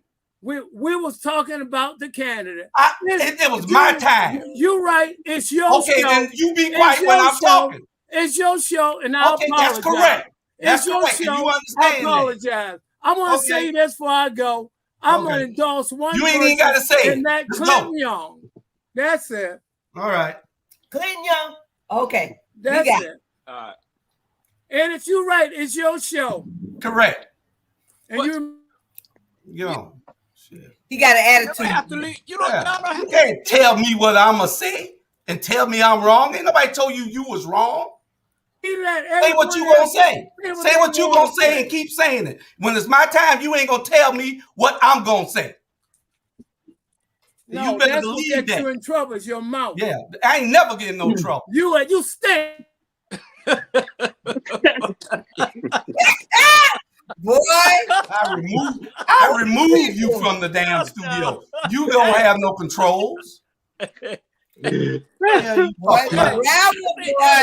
Rabble. He part of the problem. He part of the problem. Old ass thinking. We ain't got time for that no more. We trying to move forward. And we talking about new leadership here. You trying to put some old people back in our life. Still want Al Scott, Otis Johnson, and Edna Jackson to be relevant in our life. That's my mentor. We got to bring the new people up. That's my mentor, my mama. So you just can't be talking about him like that. It's your granddaddy. I'm gonna tell the truth. All I know is the truth. I'm gonna tell it. I hate you, Dr. Bright. We going out tonight.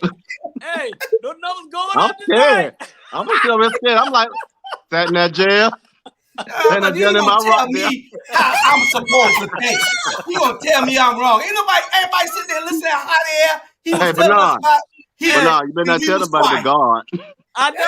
Mr. Producer. Next subject, Mr. Producer. Next subject. Next subject. Ain't cold enough. I gotta turn the fan on, man. Gotta be hot. You don't run nobody life but yours. You know what? Y'all said at the beginning of this show, Sean. I said, hell no. Sean provoked you. That's that old weird thing. That's why Jamal went on first. I gotta go on. We told Charlie to beat me. I would have done. You can't leave the show. We family. You can't. That's why I get in trouble. What damn trouble? I ain't no damn trouble. You told Fort Worth for people like you. This ain't no trouble for me. I march on. I go forward. Talking about trouble.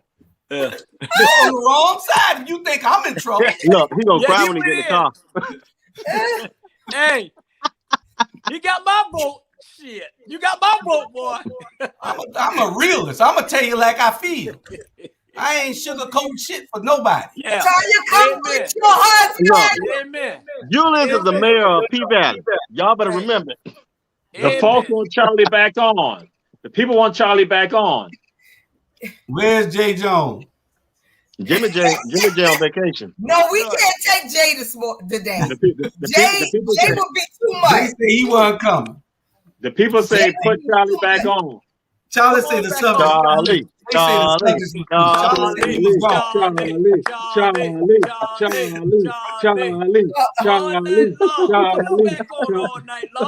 We love you. I cannot with y'all. I'm not doing this. Bye, That's right, Miss Jackson. That's right, Miss Jackson. Good trouble. Hey, good trouble. Charlie Brown did this here. Don't touch me. Right. He gonna sit there and tell me how I'm supposed to act. I mean, everybody, we heard what you had to say. Now, when it's my time, you gonna tell me who I'm supposed to like. Bye. Oh, you ain't gonna do that. Not me. Not with me. You ain't. It's Yeah. My good friend. 9:53. That's my brother. I love him to death. But you ain't. You ought to know you did the wrong thing then, brother. You crossed the line with me. Yeah. I'm glad you didn't hit his condo. I'm glad you didn't, because you'd be shot right now. Y'all need to stop this. This is the Rabble. Y'all need to stop it. The Rabble, not the Rumble. Yes, The I'm Rabble. the only one allowed to go off on this show. Jesus. Where is Air? Where's Air, Scott? It's gonna rain on your head. It sure is. Give me a glass of. Give me a bottle of water. I'm hot. Oh, you need some sweet red wine Please, and a Jesus. special cigarettes. He don't smoke them special cigarettes. Special kind. We supposed to do it. So we got one subject left. I want y'all. We got 12 minutes and one subject, and I had it on here. Don't forget this before I go too far. Don't forget this tomorrow. This week, we're going to be trying to put this in effect for Monday. They'll be coming through Port Wentworth, marching 63 miles from Savannah, Georgia, where this the Georgia March for Justice. It was August 7th, 2020. Unarmed Julian Lewis was shot and killed by a Georgia State trooper. Please join Julian's son, Brooke Bacon, on September 16 as we march against police brutality and injustices in Georgia. That's tomorrow. They'll start out. They're going to go 5 days, and they're walking the whole 63 miles. And so we want to try to be a part of this in some kind of way. If you call and you register, they'll let you do the whole 5 days with them, with paying for your hotel room on the march and your daily meals on the march. So you have to call and register, though. And so when they come through here on Monday, I believe, we're going to try to take it from Port Wentworth to Garden City to Savannah, downtown Savannah, where they'll be to the U.S. Attorney's Office in the square downtown. So we got to support this in any way that we can. Y'all see the information there. Y'all can call. We're going to be trying to get it together for. We're going to be trying to get it together for to be a part of this from the Chatham County community. Port Oh, Wentworth yeah. is 12 miles from Port Wentworth to Savannah. Correct. Don't get taken off the show talking back. Ain't no talking back. Yeah. It's 12 miles, Ray. But he said he was gone.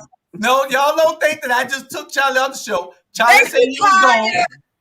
Thank you for coming in. Your medicine. Charlie said he was going, but he kept talking. Blood And pressure so I was medicine. just saying, Okay. Thank you for bringing him his Another medicine. program chosen. Come on through now. Praise God. But they walk. Thank That was hot, though. You don't tell me what I'm supposed to be saying. I ain't told Tanya. you what you're supposed to say. That's part of the problem now. We want to protect Neverland. old people. Neverland. I'm old. Shit, I'm 60 years old. Stroke it. You know, but you can't do that. You Make know, it free. This ain't Friday night. I know. Hey. Julius Hall. We got people in the 5th district that are Christians looking. that's correct. And But you we watch got a your little mouth. ratchet in us too. You watch your mouth. You watch your mouth. But we got we got the we holy, hearing. but we hood too. So hey, I wanted to tell we know how everybody. to fight too now. I want to tell everybody that don't forget, if y'all saw that, you go back and watch the show and see some parts of it. Y'all will see that flyer up again. And I want y'all to give us a call so we can try to participate in it. That's it there. And Brother Mawuli Davis and Francis Johnson, Yeah. they're the attorneys for this for these people, and they're handling their case. So we if you hear what happened in that case, you'll be just shocked to the world. Yeah. Shocked. And I can say this too, and shout out to Brother Francis Johnson. He's one of my closest friends and Georgia Southern Eagle brother. But if he stands behind something and knowing his conviction and what he stands for, it's got to be something to that case, because he don't put his name on just everything. And so if you can support, definitely support. I definitely will if I can navigate my schedule. But it's crazy. Again, it goes back to, if we don't start being at the table, we're gonna be on the menu. And that was the case in this particular instance. It's another case in Statesboro where a young man, I don't know if y'all know about this, where a young man and a white woman were involved, and the young black male felt threatened. Well, something occurred. I forgot what happened, but now the young black male is in jail. And so, we got to start waking up and stop waiting till things happen and start being proactive about this stuff. Yeah. Yeah, it's the case of Mark Wilson, which our conversations have been about that here also. Yep. Okay, last subject. Man. The last subject, getting Charlie's ass back on the show. He'll probably take him a couple of weeks off. I know him, because he got soft skin. He can dish it, but he can't take it. Man, you better send no roses. Hey, Miss Tanya, can you please send some roses to Mr. Charlie? No, it ain't. Julius, look, Adams, go ahead and pick Julius up tonight. Charlie about to be on the way over there. The last thing tonight is, don't forget to watch that my hearing tomorrow at Superior Court with the challenge to my qualification. And believe me, people, there's no trouble. I don't know why people think it's trouble. Do I look troubled to you? I'm the same Julius Hall I was yesterday, and I'll be the same one tomorrow. You don't muzzle me. We have something here where we're giving you the news. Nobody's going to I'm not going to tell any of y'all what y'all supposed to say. Y'all say it because that's how you feel. That's what this show is about. That's what this whole platform is about. It's about giving the information to the people all the time the way that they should have it. We don't cut nothing, and we ain't going to have nobody to censor us. So that's what this is about. We're going to give it to you the way you should have it. But my hearing tomorrow is at 3:30 p.m. You can watch it on the county channel. I think you go to chathamcounty.org and tap on the live button. And at 3:30, the live feed will be, and you'll be able to see it no matter where you're at in the world. So we're hoping for a favorable outcome. We are looking for it, and we're going to fight. So that's what it's all about. Y'all know who y'all judge gonna be at? Yes, the judge is Lisa Colbert, and so oh, that's somebody different. Yeah. So for some reason, all the Jamal, did you see the thing? All the attorneys that are coming to offer aid to Jody Hawks now. Mm-hmm. See, they stick together. But how many attorneys you had call me saying, hey brother, I want to fight with you. Can I jump on this with you? See, they stick together, and that's one of the things that we say about our community. And I got plenty of attorneys that I talk to all the time. I'm talking about serious that I talk to all the time, but nobody wants to offer help where help is needed. But I got the number one attorney. I'm not even worried about it. Whatever God says is for me, and that's what we gonna get. Whatever it is, believe me, I'm fighting. Yeah. And we'll see what the outcome is tomorrow or next week or whenever the judge rules. What do you say, Bernard? And that's all you can do. And I talked to you the other day, and I'm a mute myself until this all end. because I don't want to throw fire on fire. But at the end of the day, all this is a bunch of BS. Let me tell you about them. When they know for a fact we a threat, when they know for a fact we got them, they come with a bunch of BS. Period. They know that. I'm telling you, you one of the few. We one of the few stand up for ourselves and tell their ass about their ass. Period. And they don't like that. Okay, I'm sorry. They don't like that. At the end of the day, until we stand up for something, they're gonna treat us like nothing. And that's all I got to say. That is absolutely correct. Anybody got any last words? We got 2.5 minutes. Last words, Jamal, Sandra. I'm saying, don't take it personal. Don't take it personal. A lot of times we take it all personal. Again, we can have disagreements, and that's all fine. Yeah. But it's not anything personal with regards to that, and that we can still have the love and the joy of one another. Yeah. People who take it personal, they become enemies to us. They become enemies when they start taking it personal. And we have seen that. I'm going to say it with leadership, that they all take it all personal. So, I sure love the Bernard now because the Bernard look out for me. I sure love the Julius because, again, Julius look out for me. I sure love the Robert, because he sure love for me. I sure love to my sister Chandra. But all of them went to the wrong high school, but I got love for them. No, the right high school. You see what my wife got? So you do right by me. You see this here? I can't see. We go. I love you guys. Oh, that's the Florida A&M. You see that right there? That's the Wolverine. I can't see. Okay. And I think my frat brother really is the principal. Isn't it Alfred McGuire over there cheering? Yeah. Okay, well, I gotta be like that. So I'm just saying, we'll support y'all for this one moment. That's my cousin. McGuire. He married to my cousin. Yeah, that's right. I'm glad you're not bad then. All right, guys. I wish you well, Good luck. Julius. Whatever God has for you is for you. That's the truth. That's the truth. And can't nobody take it away from you. Yeah. But so y'all. you walk in there with God and trust God.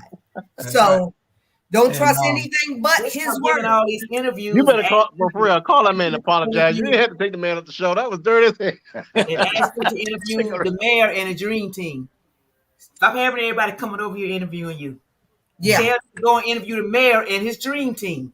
I don't want nobody up in my house now interviewing. Oh, Thank you, Tanya. Go somewhere else and interview. And that's all I got to say about that. Mm-hmm. You go. It's a beautiful house. That's right. Y'all better now go to that Don't house. stop at the house. Yeah. Bringing all that bad Don't juju up in there. That's it. Hey, she done spoken. You better not go to that house. Don't Boy, touch look her. here. Your time be flat. Yes, be over there, Adams, playing around. Hey. Oh Lord. How much time I got on here? 1 minute. All right, guys. We'll see y'all tomorrow. Y'all tune in to the hearing at 3:30 if you can. All right. And That's tomorrow, right? y'all pray for me and pray for Charlie. Oh yeah. Take that man to lunch. You owe that man a lunch. Go call him. Oh, Meek, God. you can take us out, Meek.